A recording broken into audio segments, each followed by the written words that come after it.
Hello students, कैसे हैं आप सब। आई होप आप सब अच्छे होंगे। आईसीटी वर्चुअल क्लासरूम में आप सबका स्वागत है। मैं विकास। बच्चों, क्लास 7th का मैथ्स कर रहे हैं हम। चैप्टर है अलजेब्रिक एक्सप्रेशन। इस चैप्टर को हमें कंटिन्यू करना है। तो बच्चों यहाँ पे देखिए, हम सीख रहे थे like and unlike terms. Like terms क्या होती हैं, इसको डिस्कस किया था बच्चों हमने। लाइक टर्म्स यानी समान पद। तो जैसे 3xy है एंड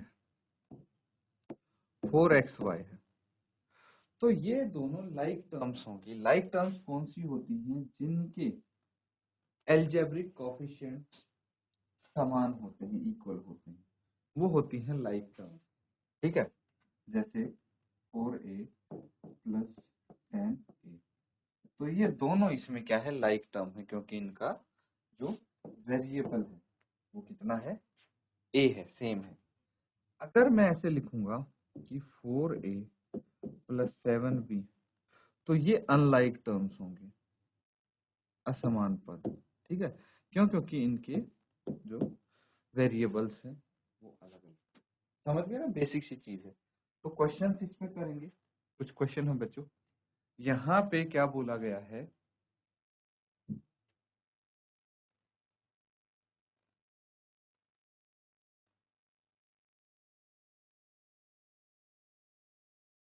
तो बच्चों यहाँ पे बोला है state whether a given pair of term is of like और अनलाइक टर्म्स।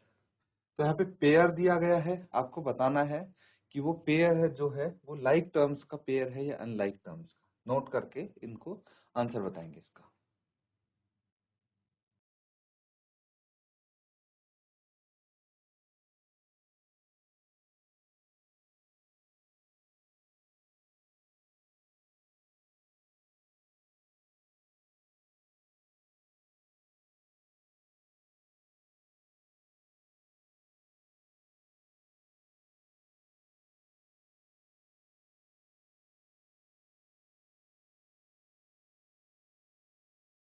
ठीक है बच्चों, इसको सॉल्व करेंगे हम, ध्यान से समझना है। देखिए, जिनको हम नॉर्मली ऐड कर सकते हैं वो लाइक टर्म्स होंगी। ठीक है, यहाँ पे इस तरह से आप समझ लीजिए, दो टर्म्स दिख रही हैं। अगर मैं दो टर्म्स को ऐड करता हूं तो फर्स्ट पार्ट में क्या क्या है, 1 एंड 100। ये तो दोनों ही कांस्टेंट है, तो ये ऑब्वियसली लाइक टर्म्स हो गई। क्या होगी ये? लाइक टर्म्स, है ना। 100 और 1 को ऐड कर सकते हैं हम, 101 हो जाएगा। सेकेंड पार्ट देखिए, -7x 5/2x। क्या हम इनको ऐड कर सकते हैं? तो दोनों का अलजेब्रिक कोएफिशिएंट x है, तो बिल्कुल ऐड कर सकते हैं। जैसे अगर आपके पास आता 2x प्लस 3x, तो ऐड करके 5x लिख देते हैं ना इसको। इसीलिए हम इसको बोल सकते हैं कि ये लाइक टर्म्स हैं, क्योंकि इनका जो कोएफिशिएंट है, अलजेब्रिक कोएफिशिएंट, वो सेम है। तो इसको भी लाइक टर्म बोलेंगे हम, लाइक टर्म्स। ठीक है, थर्ड पार्ट देखिए, -29x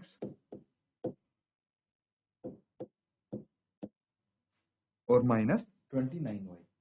अब क्या इन दोनों को आप ऐड कर सकते हैं? तो नहीं, आंसर होगा नो, क्योंकि एक में वेरिएबल x है, एक में y है। अलग अलग वेरिएबल्स हैं, डिफरेंट वेरिएबल्स हैं, और डिफरेंट वेरिएबल्स को क्या बोलेंगे हम? टर्म्स को अनलाइक टर्म्स, है कि नहीं। फोर्थ वाला 14xy 42yx, तो ये बताइए कैसी टर्म्स है? 14xy एंड 14yx, क्या ये लाइक टर्म्स है? इनके वेरिएबल दिख तो रहे होंगे आपको एक जैसे से, फर्क क्या है, दिक्कत क्या आ रही है आपको कि भाई एक तो एक्स वाई लिखा है और एक वाई एक्स लिखा है। तो आपको इस तरीके से चेक करना है कि यहाँ पे एक्स है ना, तो क्या इस वाली टर्म में भी एक्स है? बिल्कुल है। इसमें वाई है तो इसमें भी वाई होना चाहिए। तो दोनों में दोनों चीज है, बस इनका ऑर्डर ही तो आगे पीछे है, तो उससे कोई फर्क नहीं पड़ता है अगर दोनों ही मौजूद हैं इसमें वेरिएबल एक्स और वाई, यहाँ भी, तो ये लाइक टर्म हो जाएंगे। फिफ्थ क्या है, 4m square P, 4m P square. क्या ये लाइक टर्म है? तो अगर देखें तो देखिए यहाँ भी m है, यहाँ भी p है, यहाँ भी p है, लेकिन फिर भी still they are not like terms. क्यों? ऐसा क्यों बोल रहा हूं मैं, ध्यान से समझना है। देखिए 4 यहाँ पे क्या है, m स्क्वायर है, यानी m into m into p, है ना, और ये 4m into P into P. अब ध्यान से देखेंगे तो आपको पता लगेगा कि वेरिएबल्स अलग अलग हैं। यहाँ पे m है, यहाँ पे भी m है, कोई दिक्कत नहीं, अच्छी बात है। यहाँ पे p है, यहाँ पे भी p है। यहाँ पे ये वाला जो m है वो नहीं दिख रहा है ना, यहाँ पे क्या है और इसमें p है, तो अलग अलग हो गए ना ये वेरिएबल्स, इसीलिए हम इसको बोलेंगे, ये चीज समझ लीजिए, इरेज नहीं कर रहा हूं मैं, अनलाइक टर्म्स ऑफ। ठीक है, अब लास्ट वाला है, बिल्कुल डिट्टो वैसा ही क्वेश्चन है आपका, sixth, 12xz and 12x square z square. ये आपको बताना है, होमवर्क में करेंगे बल्कि इसको, ये क्या होगा, लाइक टर्म या अनलाइक टर्म।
तो बच्चों क्या आपने नोट कर लिए?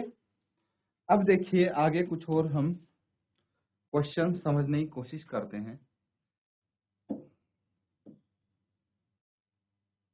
चलिए इस क्वेश्चन के थ्रू थोड़ा और हम जानने की कोशिश करते हैं कि भाई जो कोफिशिएंट्स होते हैं वो कैसे हम लिख सकते हैं। ठीक है, तो सबसे पहले बात आती है, देखिए ये टर्म्स आपको दी गई है ना, in the find the coefficient of P Q in the following terms. किसका कोफिशिएंट बताना है? पी क्यू का। तो ध्यान से समझने पे आपको पता लगेगा, यहाँ पे देखिए पी क्यू है ये, है ना, तो पी क्यू इंटू क्यू, भाई क्यू स्क्वायर है तो मैं क्या लिख सकता हूँ, पी क्यू इंटू क्यू, तो ये पी क्यू है ना, इसका कोफिशिएंट पूछा है, तो पी क्यू के साथ क्या है, क्यू की मल्टीप्लीकेशन है, और ज्यादा से ज्यादा वन बोल सकते हैं भाई हम, लेकिन वन को तो लिखने की जरूरत है नहीं जब तक बाकी चीजें दी गई हैं, तो इसलिए सिर्फ क्यू हो जाएगा इसका। अगर यहाँ पे बात करें तो देखिए पी क्यू के साथ क्या है, -3 है, तो ये इसका कोफिशिएंट आ गया, है ना। फिर उसके बाद यहाँ पे अगर देखें तो क्या है पी क्यू के साथ, 15 P Q into P Q. कैसे? पी स्क्वायर है, ये क्यू स्क्वायर है, तो 2 बार पी आएगा 2 बार क्यू आएगा, है ना। तो मैंने इस तरह से लिख दिया है 15 P Q into P Q. तो इस पी क्यू का कोफिशिएंट क्या होगा, जो इसके साथ मल्टीप्लीकेशन में है वो ये है ना। सिंपल है बच्चों। यहाँ पे पी स्क्वायर क्यू है, तो -31/5 पी आ जाएगा इसका। कैसे? -31/5 पी इंटू पी क्यू। ठीक है, तो ये पी क्यू का कोफिशिएंट यहाँ पे आ गया, नोट कर लेंगे इसको।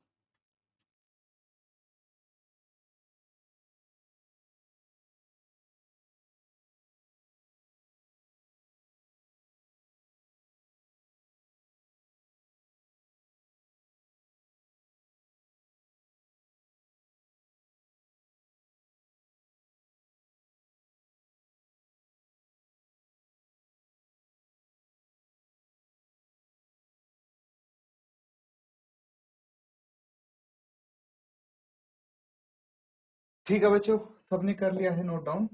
आगे देखिए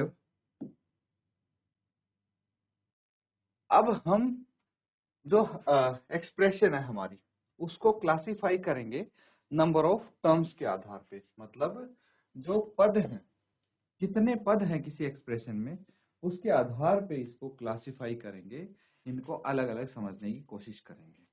for example, many time you must have encountered expressions like 5x plus y, ऐसे एक्सप्रेशन सबने देखे होंगे।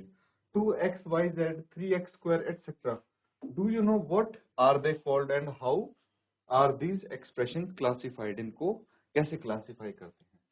तो एक होता है monomials, binomials, trinomials are the type of polynomial. ये अलग अलग प्रकार के पॉलिनोमियल होते हैं। An algebraic expression in which each term contain only the variables with non-negative integral exponent are called polynomial। ये तो सबको पता है कि polynomial क्या होता है, ठीक है। तो यहाँ पे बात हो रही है a polynomial having four algebraic terms are called four termed polynomial, है ना, जिसकी चार algebraic term है उनको हम four term polynomial बोलेंगे। अब इस तरह से आपके सामने अलग अलग पॉलिनोमियल्स आएंगे। देखिए मैं आपको थोड़ा और अच्छे से बताने की कोशिश करता हूँ। यहाँ पे वापस इसी पे चलते हैं। देखिए अलग अलग प्रकार के पॉलिनोमियल्स होते हैं, है ना। तो अगर मोनोमियल्स की बात करें, मोनोमियल्स क्या होते हैं? इनको हम बोलते हैं एक पदी। नाम से ही पता लग रहा है, ठीक है। जिसमें जहां पे एक पद हो, सिंगल टर्म जिसकी हो, उसको बोलेंगे हम मोनोमियल, ठीक है। जैसे 3x सिर्फ एक ही टर्म है तो क्या हो गया? ये मोनोमियल हो गया। फिर अगर मैं बात करूं द्विपद, तो ये क्या हो गया?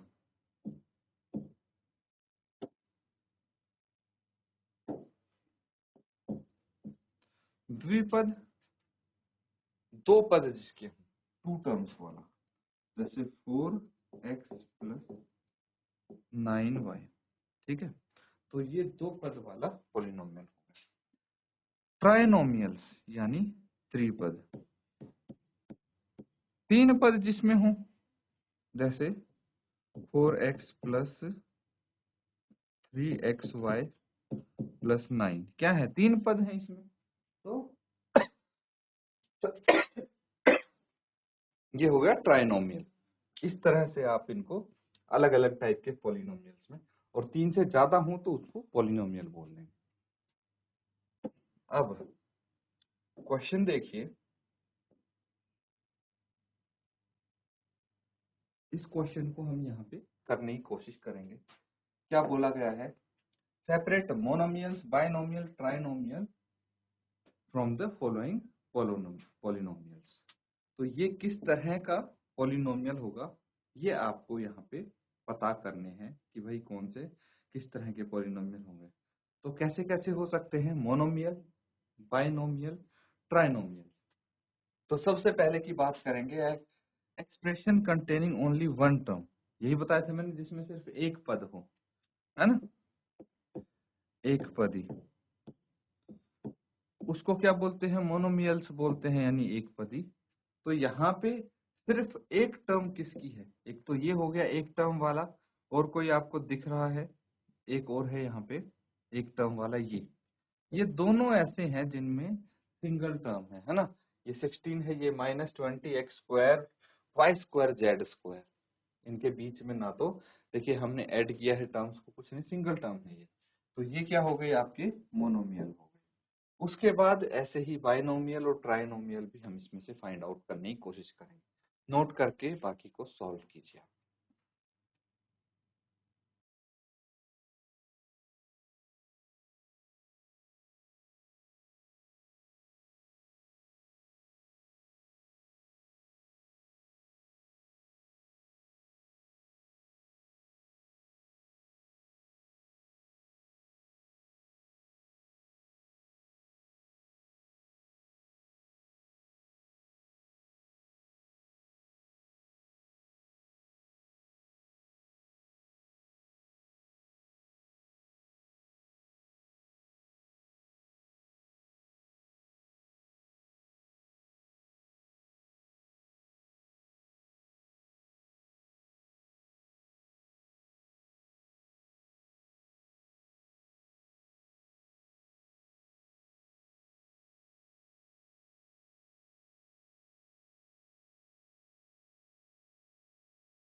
ठीक है बच्चों, बहुत सिंपल है ये तो, है ना।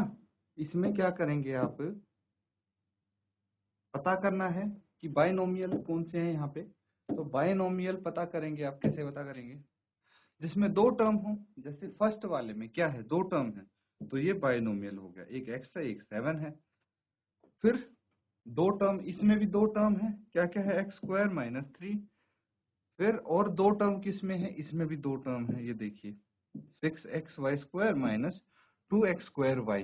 और किसमें दो टर्म है, सेवंथ में भी दो टर्म है, ये रही। तो ये हो गई बाइनोमियल्स की टर्म। अगर ट्राइनोमियल्स की बात करें तो एक इसमें है एक इसमें है, तीन तीन टर्म, है ना। सिर्फ दो पार्ट ऐसे हैं जो ट्राइनोमियल्स के हैं। फटाफट नोट डाउन कर लीजिए, फिर एक क्वेश्चन हम इसके आधार पे और करने वाले हैं।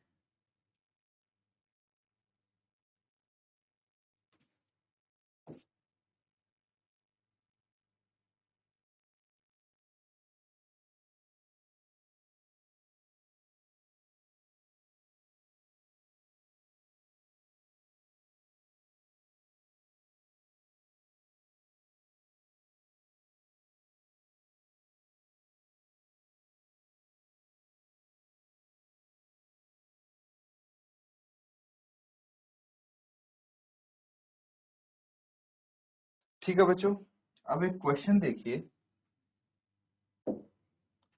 यहाँ पे सेम चीज है, क्लासिफिकेशन करना है। आपको बताना है कि भाई कौन सी टर्म मोनोमियल है, कौन से एक्सप्रेशन यहाँ पे बाइनोमियल्स हैं, कौन से ट्राइनोमियल्स हैं, ये आप बता सकते हैं। अलग अलग एक्सप्रेशन ही तो दिए हैं आपको, तो मोनोमियल्स कौन से हैं, जिसकी एक टर्म है वो कौन से हैं, ये बताना है। फिर बाइनोमियल्स, फिर ट्राइनोमियल्स। चलिए फटाफट इसको नोट करके और आंसर लिखेंगे आप।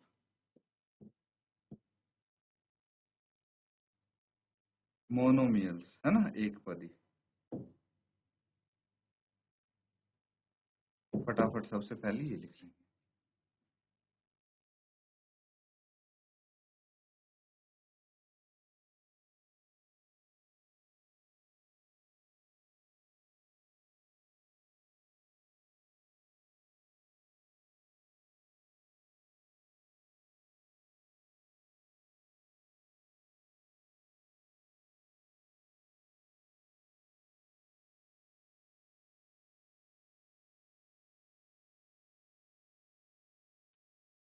ठीक है बच्चों, इसको हम सॉल्व करेंगे।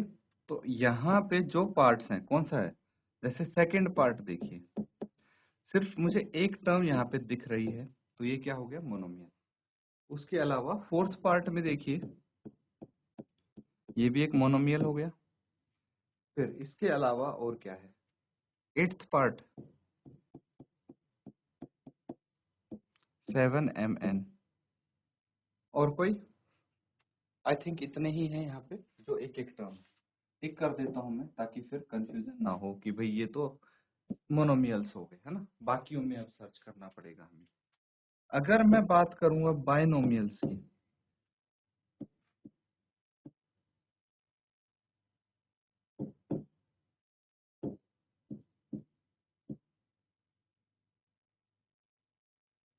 द्विपद जिसको हम बोलते हैं, तो बाइनोमियल्स में कौन से आ जाते हैं, दो टर्म होती है जिसकी, देखिए यहाँ पे एक ये दो टर्म है। तो फर्स्ट वाला बाइनोमियल हो गया 4y - 7x। इसके बाद बताइए मुझे, सिक्स्थ देखिए 5 - 3t, क्या है बाइनोमियल। सेवंथ देखिए 4p² - 4pq², है ना। सेवंथ भी हो गया। फिर tenth a² + b²।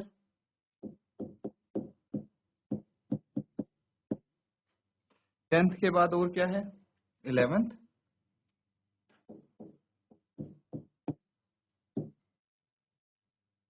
z² + z, है कि नहीं। बस दैट्स इट। ये क्या हो गया आपके बाइनोमियल्स। अब आ जाते हैं बच्चों ट्राइनोमियल्स पे।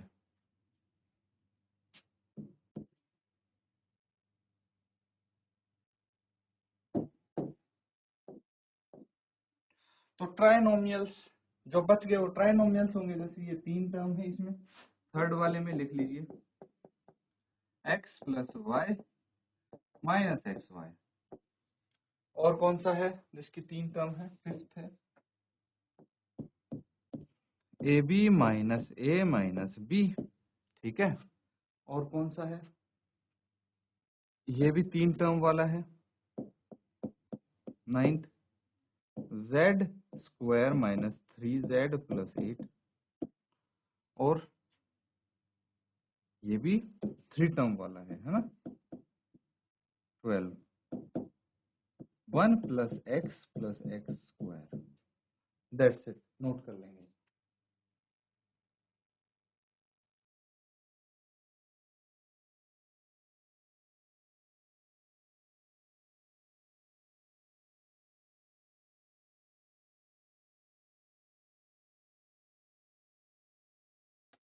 तो स्टूडेंट्स, आज हमने जो क्वेश्चंस किए हैं, कॉन्सेप्ट किए हैं, उनको अच्छे से आप रिवाइज करेंगे घर पे। इसी के साथ आज का सेशन यहाँ पे एंड करते हैं। Thank you and have a nice day.